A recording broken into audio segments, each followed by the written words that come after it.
So the European Union just tried to make its biggest power move since the war in Ukraine began. A final break from Russian gas by 2027. Brussels thought everyone was finally on the same page. They were wrong. Instantly, this historic deal blew up in their faces. Why? Because it didn't just set a new rule, it forced every country to answer a very old question.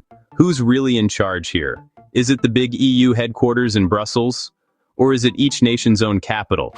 For countries like Hungary, the answer is clear. They see this ban not as energy policy, but as Brussels ordering them how to run their country, how to heat their homes and power their factories. So they didn't just vote against it. They declared open war on the plan, right out in the open, and dragged their ally, Slovakia, with them. This is the key takeaway. A union can only push its members so far before they push back hard. And when they do, the cracks are there for the whole world to see. Now, how do you fight a giant like the EU? You don't need an army. You use their own rulebook against them. That's Hungary's master plan. Their lawsuit is a brilliant delay tactic. They're telling the EU's top court, you used the wrong rule to make this decision. They argue that cutting off gas is a major security move. And on big security issues, single countries are supposed to have a veto to protect themselves.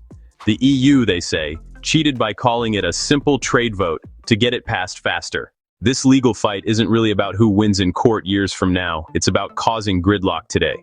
By tying the ban up in lawsuits, Hungary hopes to stall it until the 2027 deadline feels impossible and other countries start to lose their nerve. It's a warning to every international group. The most powerful weapon a smaller member can have is the power to slow everything down. So, if Hungary is fighting the entire EU, where does it get the power to do that? The answer lies in a powerful friend outside the bloc, the United States. This is the critical twist. Just before this EU clash, Hungarian leader Viktor Orbán met with US President Donald Trump. And in that meeting, Trump gave Hungary a golden ticket. A one-year pass from American sanctions on Russian energy. Think about what this means. While the EU is trying to build a wall against Russian gas, the US president handed Hungary a door to keep buying it. This isn't just political support, it's a practical lifeline. It creates a direct energy channel from Washington to Budapest that completely bypasses Brussels rules. For Hungary, this US backing is their safety net. It means their defiance isn't a risky bluff. It's a calculated move with a major world power backing them up. It shows that in today's fractured world, if you clash with your own team, having a strong ally on the outside can change the entire game. Faced with this rebellion backed by an outside superpower, what can the EU even do? Their traditional tool, persuasion and negotiation, has clearly failed. So talk in Brussels is now turning to a radical last resort idea, changing the game itself. Right now, for the EU to hit any country with serious economic sanctions, every single member state has to agree. One no vote from a country like Hungary or Slovakia can stop everything. This is called the unanimity rule. To stop this from happening again, some leaders are now suggesting they scrap this rule entirely for sanctions. They want to move to a majority vote, where a decision can pass even if a few countries are against it. This is a nuclear option. It would fundamentally rewrite how the EU operates, shifting it from a club where everyone has a veto to a group where the majority can override the minority on the most sensitive issues of war and peace. It's a sign of pure desperation. It reveals a terrifying question for the Union. Is it better to stay together by forcing members to fall in line, or does that very act risk breaking the Union apart for good? This clash has done something irreversible inside the EU. It has fundamentally broken the traditional way the bloc gets things done. For decades, European politics ran on a simple engine, the partnership between France and Germany. If they agreed on a plan, the rest of the bloc would usually fall in line. That engine has now stalled. This crisis has shown the rise of a completely different power center. A coordinated group of nations in Central Europe, with Hungary and Slovakia leading the charge. They are no longer just going along with Paris and Berlin. They are using their collective voice, and crucially, their veto power, as a bargaining chip to demand their own terms. The EU's internal politics have shifted. It's no longer a single leadership setting the direction. It's now a messy, constant negotiation between different camps with different worldviews. This internal fragmentation makes the EU a slower, less predictable player on the world stage. And that has immediate consequences everywhere. When a major power bloc like the EU is publicly fighting with itself, it doesn't just weaken Europe. It changes the balance of power for everyone else. This chaos creates a massive opportunity for other major economies watching, especially the stable and growing markets in Asia. A divided Europe is a specific kind of opening. It doesn't mean they are the aggressors. It means their strategic value rises. They become more crucial as trading partners, as sources of investment, and as neutral diplomatic players. For them, a fractured West is less of a united competitor, and frankly, a less reliable partner.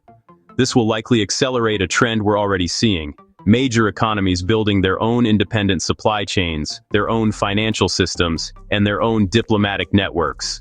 Not to attack, but to ensure their own security and growth. No matter what happens in Europe or America, the world's economic and political weight isn't just shifting east. It's being pulled there by the vacuum created by Western disunity. Let's talk about the reality on the ground. The EU's 2027 deadline sounds decisive, but is it actually possible? For many experts, the math simply doesn't add up. Replacing Russian gas isn't like switching a brand at the supermarket. It's a colossal trillion-euro engineering project. It means building new ports to receive liquefied gas from across the oceans, constructing thousands of miles of new pipelines across Europe, and rewiring national energy grids. This takes more than just 2 years. It takes decades. Countries like Hungary and Slovakia argue this isn't just hard, it's reckless. Who pays for this? Will factories in Budapest shut down because gas prices in Western Europe are too high? This isn't just politics. It's about uneven economic pain. Some nations are far more vulnerable than others, and the EU's one-size-fits-all deadline ignores that reality. So if Europe turns off the Russian taps, where does the gas come from? Europe is now on a desperate global shopping spree, signing huge long-term deals with countries like Qatar, Azerbaijan, and Algeria. When you're desperate, you don't just pay more. You agree to political terms. Overnight, supplier nations are transformed from energy sellers into geopolitical power brokers. They hold the cards. This rush also throws global markets into chaos, driving up gas prices worldwide and affecting economies far beyond Europe. Money never lies, and right now it's pricing in a new risk: EU instability. Capital gets nervous. Borrowing costs rise, money looks for safer ground, and it finds it elsewhere. This isn't just a news story, it's a real-world shift already moving billions of dollars. So connect the dots. This wasn't just a fight over gas. It exposed every crack in the post-Cold War order, all at once. And it accelerated the transition to a world shaped not by one or two dominant blocs, but by many competing centers of power. The era of a single dominant global system is over. What we're witnessing through the chaos in Brussels is the messy, noisy, accelerated birth of what comes next. With that said, thanks for watching. Subscribe for more balanced updates and share if helpful.